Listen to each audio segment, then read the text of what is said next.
स्वागत है हमारे लखनऊ मंच न्यूज 24/7 हिंदी समाचार पत्र एवं न्यूज चैनल में।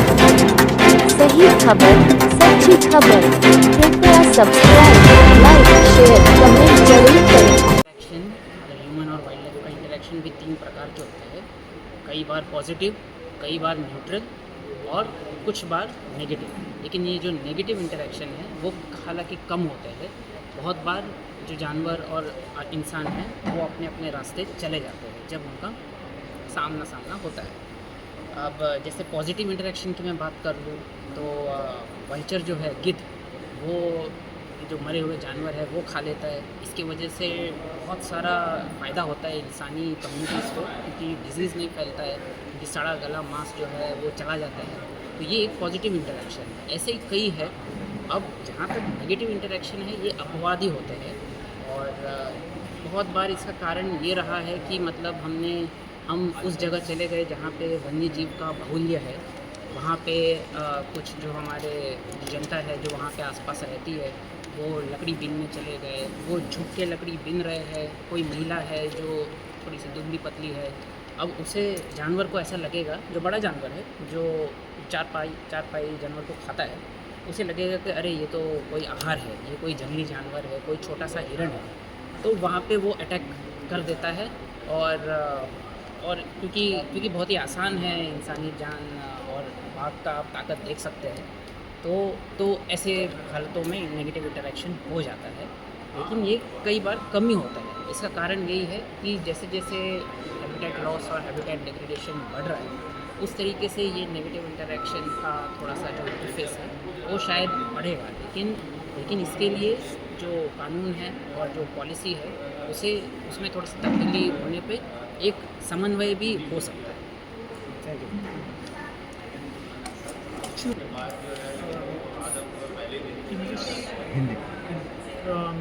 मेरा नाम शौकत और शादुकन है।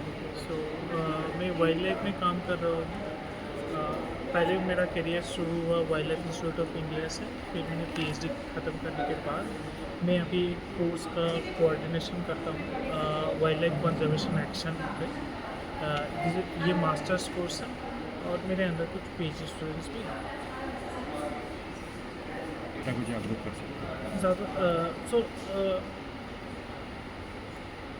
सो 2-3 जगह पे टेक्नोलॉजी तो अभी सब जगह पे है। एक तो है कि जैसे पैनल में पहले डिस्कशन हुआ कि कैमरा ट्रैप इमेजेस के पहले क्या होता था, कैमरा ट्रैप इमेजेस जमा होता था, फिर हम लोग मैनुअली उसको आइडेंटिफाई करते थे। अभी धीरे धीरे एआई हमारे टेक्नोलॉजी में भी आए। धीरे धीरे हम लोग ट्रेन कर रहे हैं कि कैसे मशीन खुद ही उसको सेग्रीगेट कर पाए। तो अगर ऐसे कुछ जगह है जहाँ पे इंटरेक्शन ज़्यादा हो सकता है, वहाँ पे टेक्नोलॉजी के सहारे हम लोग बहुत सारे टाइम इसको आइडेंटिफाई करते हैं और अभी ये टेक्नोलॉजी पे काम चल रहा है। और दूसरा एक टेक्नोलॉजी भी है जैसे कि एलिफेंट, जो ज़्यादातर जगह पे एलिफेंट इंटरेक्शन के लिए यूज़ होता है। जैसे कि आपने देखे होंगे कि रेलवे ट्रैक्स में बहुत सारे एलिफेंट का डेथ होता है, तो एक फाइबर बिछाया जाता है। तो एलिफेंट जैसे ही नज़दीक आए वो फाइबर वो वाइब्रेशन को समझ के उसको वो मैसेज पहुंचाए। तो जो पायलट जो रेलवे का पायलट रहते हैं तो वो ट्रेन को स्लो कर देते हैं। तीसरा और एक चीज़ मैं ज़रूर बताना चाहूँगा, रेडियो कलरिंग। अभी हम लोग बहुत रेडियो कलरिंग करते हैं। तो एक इंसिडेंट हुआ था कि बहुत सारे टाइगर को रेडियो कलर किया गया था। एंड मीडिया में भी बहुत सारे टाइम ये आता है कि रेडियो कलरिंग की वजह से टाइगर या कोई भी एनिमल मर जाता है, बट रेडियो कलरिंग की वजह से एक्चुअली चीज़ें बाहर आता है। तो एक बार 8 टाइगर को कलर किया गया। Wild life institute of India ने 8 टाइगर को कलर किया नागपुर रीजन में। रेडियो कलर टाइगर या रेडियो कलर एनिमल रहेगा तो हमें पता चल जाता है कि एनिमल का मूवमेंट कौन से एरिया से ज़्यादा है, तो हम लोग उस हिसाब से उस एरिया में ज़्यादा प्रोटेक्शन दे सकते हैं और मिटिगेशन मेजर ले सकते हैं। वर्कशॉप में कहा गया कि जब इस तरीके की कोई घटना होती है कि जंगली जानवर शहरों में आ जाता है, हमला करता है, तो उसकी मीडिया रिपोर्टिंग 2 पक्षीय की होनी चाहिए।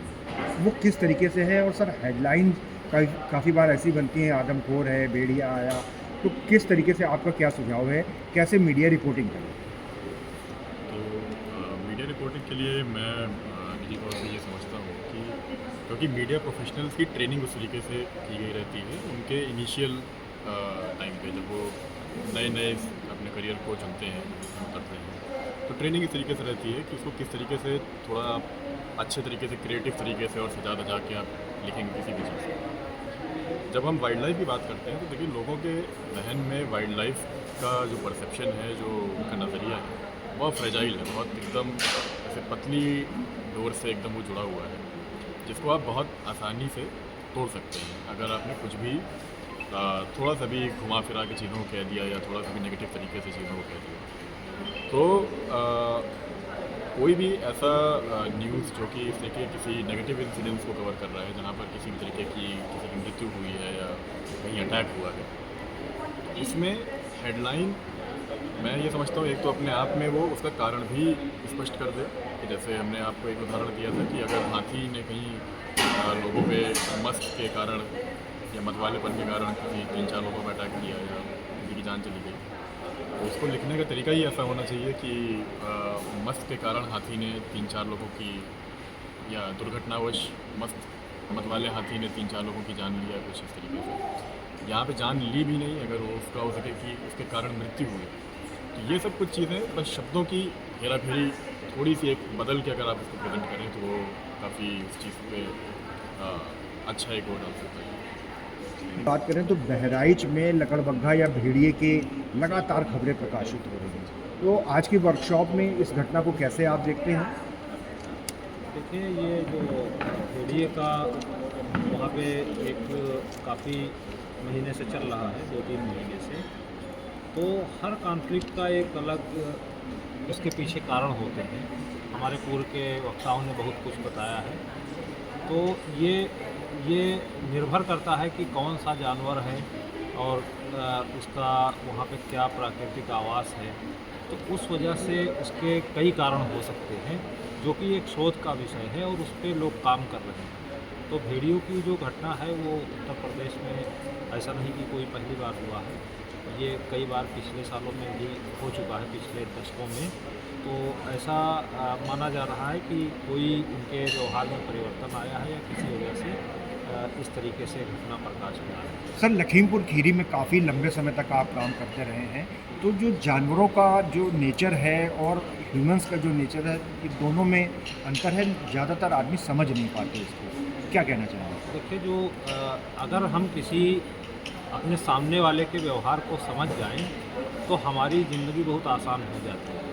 तो इसी तरीके से जो लखीमपुर खीरी के आसपास के जो लोग हैं या कम्युनिटीज़ हैं, तो और वहाँ पे कई सारे प्रोटेक्टेड एरियाज़ हैं, दुधवा टाइगर रिज़र्व है और बगल में लगा कतनिया घाट वाइल्ड लाइफ सेंचुरी है, उसके बाद पीलीभीत का, और जो बीच का हिस्सा है गन्ने की खेती बफर जोन है, साउथ खीरी वन प्रभाग है। तो हर जगह टाइगर का और लेपर्ड का प्रेजेंस है। तो लखीमपुर खीरी एक ऐसा ज़िला है जो काफ़ी बड़ा ज़िला है और 80% वहाँ पर गन्ने की खेती है और बहुत सारे कॉरिडोर हैं, नदियाँ 2-3 हैं। तो उस वजह से वहाँ कुछ ना कुछ घटनाएं आपको सुनने को मिलती रहती हैं। तो वहाँ के लोग मतलब हम लोगों ने ऐसे एग्जाम्पल सेट किए हैं कि लोगों को वन्यजीवों के व्यवहार के बारे में पता है और उनको ये भी पता है कि हमको क्या करना चाहिए, क्या नहीं करना चाहिए। तो उसका पालन वो लोग कर रहे हैं। तो एक सा अस्तित्व है उनका, वो एक डिस्टेंस है एनिमल के साथ। और दूसरा, आज मैं आपके मीडिया के माध्यम से ये अपील करना चाहूँगा कि जैसा कि हमारे अभी पैनलिस्ट ने बताया, इसका एकमात्र जो सबसे वन्यजीव संरक्षण या मानव वन्यजीव संघर्ष रोकने की बात है, तो जागरूकता से बहुत ज़्यादा इसको जो है रोका जा सकता है।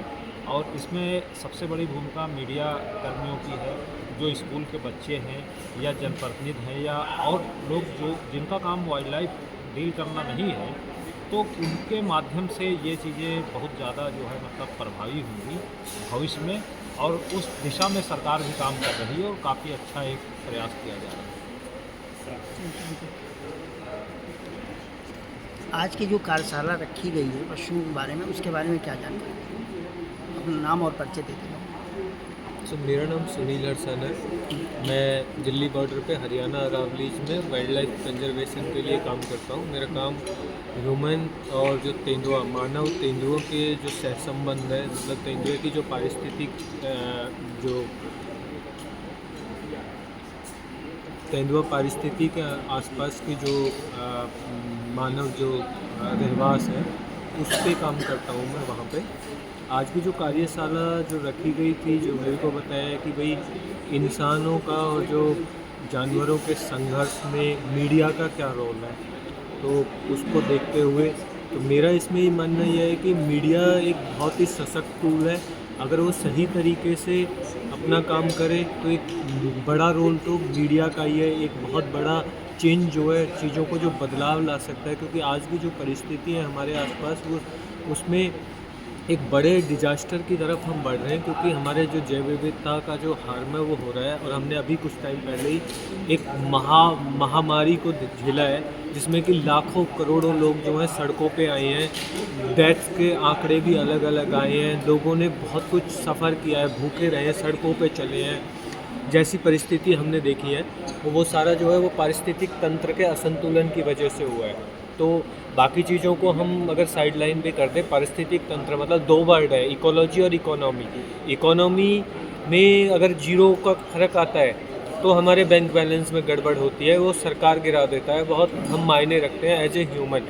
पर इकोलॉजी में अगर थोड़ा गड़बड़ हुआ तो वो फिर बैंक बैलेंस तो सही, हमारी पूरी लाइफ को ही बदल के रख देता है, पर हम उसको महत्व नहीं देते हैं। जबकि आज की सिचुएशन जो है वो उसकी तरफ ज़्यादा इशारा कर रही है कि हमें उस पर बैलेंस करना है। और मीडिया मेरे हिसाब से खासकर हमारा जो बहुत बड़ा जो हिंदी मीडिया का इसमें एक बहुत अच्छा रोल प्ले कर सकते हैं, अगर वो रिस्पॉन्सिबली चीज़ों को समझ करके जागरूकता की तरफ लेके जाएं। क्योंकि हमारा देश में 80% से ज़्यादा जो जनसंख्या है वो हिंदी भाषी है, और वो सिर्फ़ और सिर्फ मीडिया के थ्रू ही दुनिया को देखती है। वो मीडिया की नज़र से ही चीज़ों को बदलते हुए देखती है। जो मीडिया कहता है वही वो मानती है।